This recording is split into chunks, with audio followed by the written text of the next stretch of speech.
एक मैया थी मथुरा में, उनके यहां मदन मोहन जी की सेवा थी। वहां ये जाते और जाकर ये भिक्षा मांगते, और भिक्षा में भी आटा मांगते और स्वयं उसमें यमुना जल मिला के उसकी बढ़िया टिक्कर बना के पाते। एक दिन जिस मैया के यहां मदन मोहन जी विराजते थे, मदन मोहन जी ने मैया को स्वप्न में आज्ञा कर दी। बोले मैया जी बाबा रोज तेरे यहां आवे ना भिक्षा मांगवे? बोले हाँ।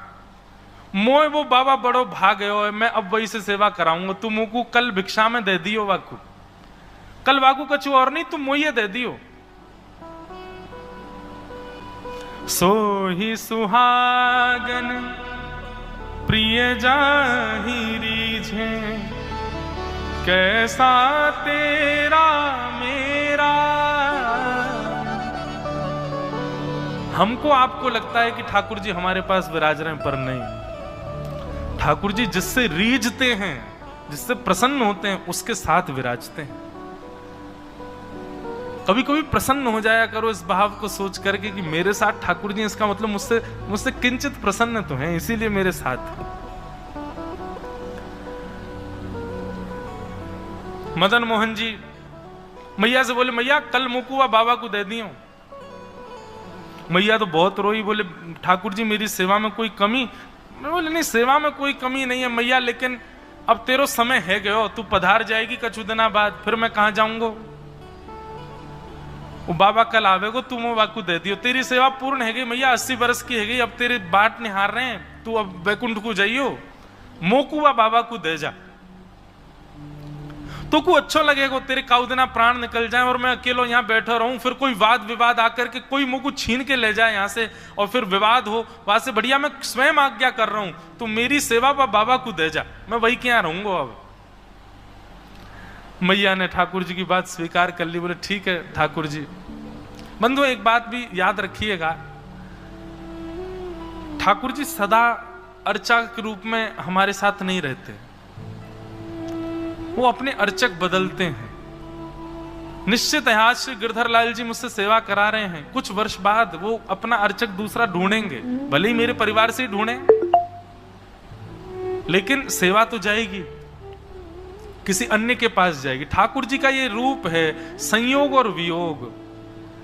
आपको संयोग दे रहे हैं, इसका मतलब किसी को वियोग देकर के आए हैं, और जब आपसे दूर जाएंगे किसी को संयोग देने, तो आपको वियोग देंगे। तो वियोग आत्मा और संयोग आत्मा ये दोनों ठाकुर जी का स्वभाव है, यही करते हैं ठाकुर जी।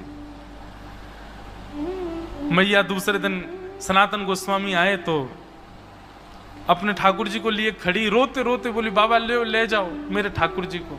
बाबा बोली अरे मैया भिक्षा चाहिए, आटा दाल चावल तुझे का ठाकुर जी क्यों दे रही हो? बोले नहीं बाबा आपसे प्रसन्न है गए ठाकुर जी, मुझे सपने में आके बोले मैं तो बाबा के यहां रहूंगा, मेरे ठाकुर जी को ले जाओ। बाबा बोले मैया छोटी सी परन कुटी में रहूं मैं, तुम्हारो राज ठाट को लाला है, सुबह उठते ही दूध पीवे, प्रेम से भोजन पावे, 56 भोग लगावे, मेरे पास इतनी व्यवस्था ना है, मैं कैसे करूंगा सेवा? बोले अब ठाकुर जी की इच्छा है बाबा ले जाओ, आप जैसे रखोगे वहां में वो प्रसन्न है, आप ले जाओ। सनातन गोस्वामी ठाकुर जी को लेकर के अपनी कुटिया में आ गए, और उनका तो सामान्य सा भोजन था, वो तो आटा में ब्रजवासी के यहाँ के भिक्षा के आटे में यमुना जल मिला के टिक्कर बना के पाते थे। बढ़िया सुंदर टिक्कर बनाया, ठाकुर जी के आगे धर दिया। बोले लाल जी मेरी गलती नहीं है, आप स्वयं राजठाट छोड़ करके कुटिया में पधारे हो। बताओ दुनिया के लोग कुटिया से महलों में जाते हैं, बारे ठाकुर महल छोड़ के कुटिया में आए हो है सेवा के काजे? अब पाओ ये मोटे मोटे टिक्कर ही पाने पड़ेंगे, यहां पे और व्यवस्था तो है नहीं। ठाकुर जी का भोग पधरा दिया। 10-5 दिन सेवा चली, कोई दिक्कत नहीं।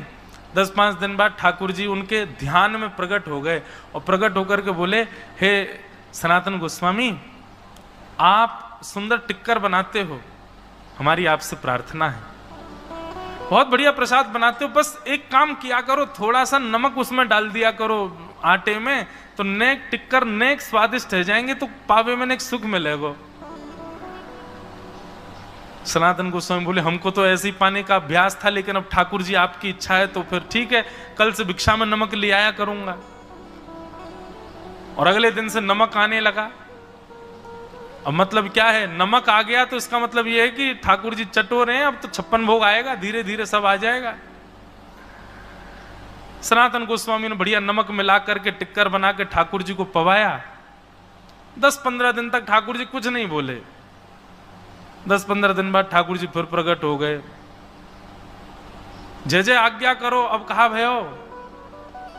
ठाकुर जी बोले टिक्कर बहुत बढ़िया बना रहे हो आप, बस एक प्रार्थना है हमारी। बोले कहा। बोले सूखो टिक्कर होवे ना, टिक्कर कहते हैं मोटी मोटी रोटियों को, वो कंडे पे बनती हैं, गोवरी में बनती हैं। हमारे ब्रज में संत जन वही पाते हैं,